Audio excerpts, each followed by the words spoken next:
ডিসকোয়ের কথা বলছি, এগুলো দেওয়ার পরে মাননীয় সদস্য, মাননীয় স্পিকার, মাননীয় বিরোধী দলের সদস্য যে কথা বলেছেন সঠিক বলেছেন।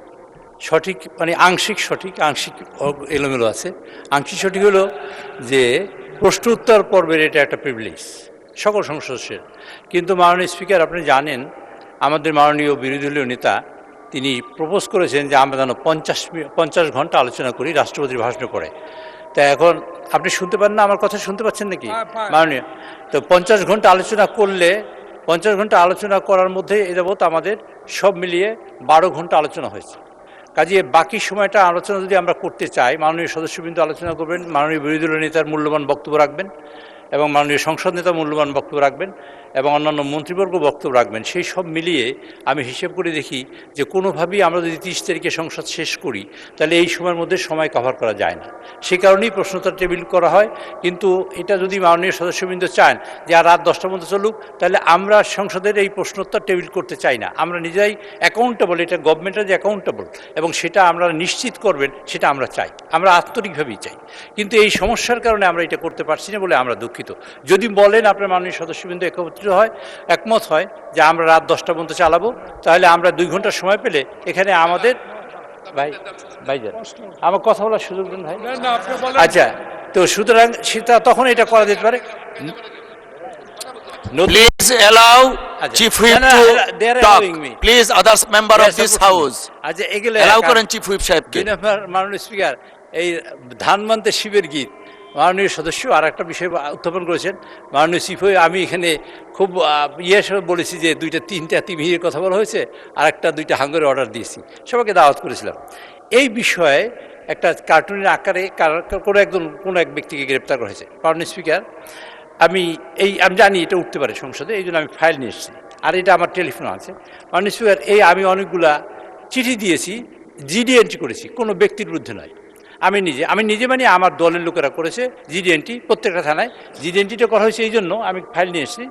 জিডি এন্ট্রিটা হয়েছে 1/12-তে, আর 17/12 এবং 20/12-2025 জিডি এন্ট্রির টাইম এখানে আছে, এটা ফেসবুকে আছে, আমি আমার ফেসবুকে লিখে দিয়েছি।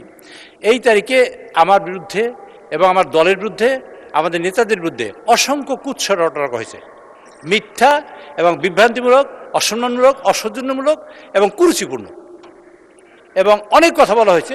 বিশেষ করে আমাদের এখানে মন্ত্রীবর্গকে নিয়ে, তখন কেউ মন্ত্রী হয় না, এমপিও হয় না, এরকম সময়। তো আমরা এটা অনুপায় হয়ে আমরা বলেছি কতগুলো ফেক আইডি থেকে এগুলো করা হয়। তা আমি অনুপায় হয়ে তখন আমি ইলেকশন কমিশনে এসেছি, চিফ নির্বাচন কমিশনে দেখা করে তার কাছেও কাগজ দিয়েছি। সেটা জানুয়ারি মাসের 1 তারিখে, আমি জানুয়ারি মাসের 6 তারিখে কাগজ দিয়েছি, দিয়ে তারপর বলছি যে আপনারা এই সব ফেক আইডি থেকে যেসব প্রচার হয় তা বন্ধ করার চেষ্টা করুন। তো এইটা হয়েছে। তারপরে এক পর্যায়ে অনুপরে হয়ে আমি রিটার্নিং অফিসারকে ওই 1/6 আমি আর একটা চিঠি দিয়েছি, এগুলো রিসিভ করা কপি, সব এগুলো তো আমি দেখাচ্ছি, সবই রিসিভ করা কাগজ। এখানে এই রিসিভ করা কাগজ, এগুলা মাননীয় সদস্য যেটা বলেছেন উনি সঠিক জানেন না বা জানতে পারেন না, সেই জন্য। 1 মিনিট আমার কথা শেষ করতে দেন, আপনার হাত যাওয়ার দরকার নেই, আমার কথা শেষ করি। এগুলো হওয়ার পরে চিফ হুইপ আমাকে অ্যাড্রেস করেন, আপনাকে অ্যাড্রেস করে কথা বলছি। এগুলো দেওয়ার পরে মাননীয় সদস্য, এগুলো আমাকে অ্যাড্রেস করেন। এই সব দেওয়ার পরে আমরা অ্যাকচুয়ালি কোনো সুরাহা করতে পারিনি। এটা আইন শৃঙ্খলা কমিটির মিটিংও আমরা বলেছি যে যারা ফেক আইডি দিয়ে এটা করে আপনারা তাদের বের করে তাদের শাস্তি আওতায় নিয়ে আসেন অথবা কোনো একটা ব্যবস্থা করেন। কিন্তু ফাইনালি নির্বাচনের আগে আমরা করতে পারি নাই। আমি তারপর গতকালকে আমি পত্রপত্রিকা দেখেছি যে এক ভদ্রকে গ্রেপ্তার করা হয়েছে কার্টুন আকার করে।